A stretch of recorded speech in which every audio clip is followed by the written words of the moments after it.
Kinumpirma ngayon ni Pangulong Marcos Jr. na hindi niya susuportahan ang anumang impeachment complaint laban kay Vice President Sara Duterte. Ayon po kay PBBM, pagsasayang lang ito ng oras at wala rin naman pupuntahan, lalo na't marami pang problemang kinakaharap ang bansa. Sa kabila naman ng lahat na ito, ayon pa sa Pangulo na bukas pa rin siya sa muling pakipagkasundo sa pangalawang Pangulo. Kunin natin ang live report ni Erlo Bringas. Erlo, paano niya sinabi ito?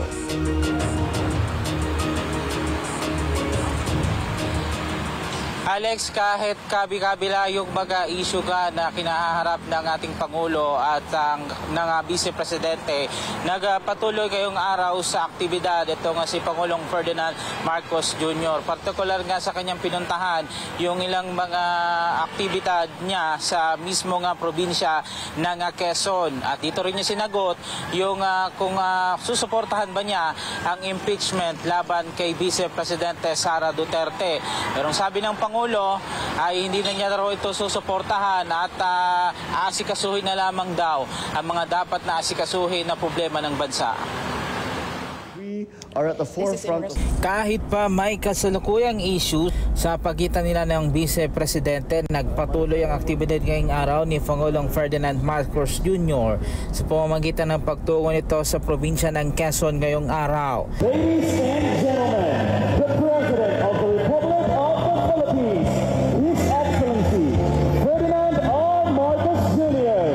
Kabilang sa kanyang pinuntahan ay ang pagpapasinaya sa pinakamalaking flour mill plant sa Sariaya, Quezon at ang distribusyon ng electronic titles o e-titles and certificates of condonation with the release of mortgage sa Lucena City, Quezon sa mga agrarian reform beneficiaries. Kahit pa ganyan ang kasalukuyang sitwasyon, minabuti niyang maipagpatuloy pa rin na mailatag ang mga proyekto ng administrasyon para sa kapakinabangan ng ating mga kababayan. Kasabay ng pagdalo ng Pangulo sa dalawang aktibidad, kanyang kinumpirma na siya ang nasa likod ng text message na kumalat sa social media na nananawagang wag nang ituloy ang impeachment laban kay Vice Presidente Sara Duterte. Ayon sa Pangulo, hindi makakatulog ang impeachment sa bawat Pilipino at magsasayang lamang ito ng oras na dapat na lamang daw ilaan sa mas mahalagang bagay at usapin. None of this will help improve a single Filipino life. As far as I'm concerned, it's a storm in a teacup. Nang tanungin naman kung umabot na ba si Pangulong Bongbong Marcos sa the point of no return kay Vice President Sara Duterte. Never say never. Unang pinuntahan ng Pangulo kanina ang pagpapasinaya nga ng isa sa pinakamalaking flour mill plant sa Sariaya, Quezon. Kasama ng Pangulo si Agriculture Secretary Francisco Chu Laurel Jr. at iba pang opisyal ng gobyerno. Ayon sa Pangulo, bukod kasi sa pagpapanatili ng matatag na food security ng bansa, malaki rin daw ang tulong nito dahil makakapagbigay ito ng karagdagang trabaho sa maraming residente ng Sariaya maging ng probinsya ng Quezon. Will reduce wastage, enhance operations, minimize URC's carbon footprint, and exhibit a firm commitment to innovation and sustainability. It will likewise address the nutritional needs of very many people. Itinuturing naman ni Agriculture Secretary Laurel na isang malaking tulong ang inobasyon na ito lalo na sa iba't ibang mga sektor. Ensuring the steady availability of quality flour in our country. It stands as a testament to our collective commitment to food security and the nutrition needs of all Filipinos. This flour milling plant, equipped with state-of-the-art automated technology, will process up to 1,320 tons of flour per day. Output is not only impressive but vital, given flour's role as the backbone of the numerous staple food products. Sunod na pinuntahan ng Pangulo ay ang Lucena City na kung saan namahagi ito ng mga titulo sa mga agrarian reform beneficiary. Ang nasabing inisyatibo ay layong maibsan ang financial burden ng mga magsasaka mula sa kanilang debts and mortgage obligation.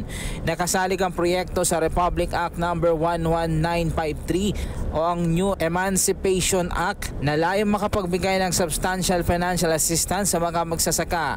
May kaya din ng mga ito na makapag-contribute sa nation's food security. Matapos ang naging pahayag ng Pangulo patungkol kay Vice Presidente Sara Duterte, tinawag naman ng Makabayan Bloc na hindi kasayangan ng oras at resources ang pagsasampa ng impeachment. Hindi raw inaasahan ng Makabayan Bloc na kakanselahin ng Pangulo ang impeachment laban sa Vice Presidente. May tuturing nila itong improper at makakawala ng public interest at people's trust. Kailangan din nilang magdesisyon ng Kongreso bilang isang co-equal branch of the government kaugnay ng naging desisyon ng Pangulo. Samantala, Alex Ali, aabot sa 11,497 na certificates ang naipamahagi sa Lucena City sa 9,811 na Agrarian Reform Program sa ginawang turnover nga ngayong araw. Merong itong mga certificate ito ay may kasamang 441.71 million na condone funds. At sa pagpapasinaya naman ng malaking flour mill plant sa Sariaya, Quezon, na sana namang makakagawa ito ng higit sa 100 job opportunities para sa ating mga kababayan na taga Quezon Province. Matapos nga yung ambush interview kanina, Alex Ali, ay agad na rin umalis si Pangulong Ferdinand Marcos Jr. at pinuntahan yung kanyang pang mag-aaktibidad ngayong araw na ito. Balik si Alex Ali. Okay, focus tayo sa impeachment, yung kanyang order o yung kanyang naging message sa kung sino man. Binanggit ba niya kung kanino na pinadala yung mensaheng yon, Erlo? Alex, hindi na niya binanggit kanina, no, pagkatapos ng question na yon, yung dalawang question na media, ay agad na rin siyang umalis at hindi na sinagot kung kanino niya pinadala yung mismong mensahe, Alex. Dahil kung meron siyang ganung mensahe, hindi na tinukoy kung kanino napunta yung mensahe na yon, pero nakuha ng isang himpilan na yata, pero hindi ito dinaan sa kanyang Presidential Communications Office. What if kung hindi ito papayag ang House of Representatives? Well, sa ngayon, Alex, wala pang sagot dyan ang Presidential Communication Office, no? Pero susundin muna nila yung directive ni Pangulong Marcos.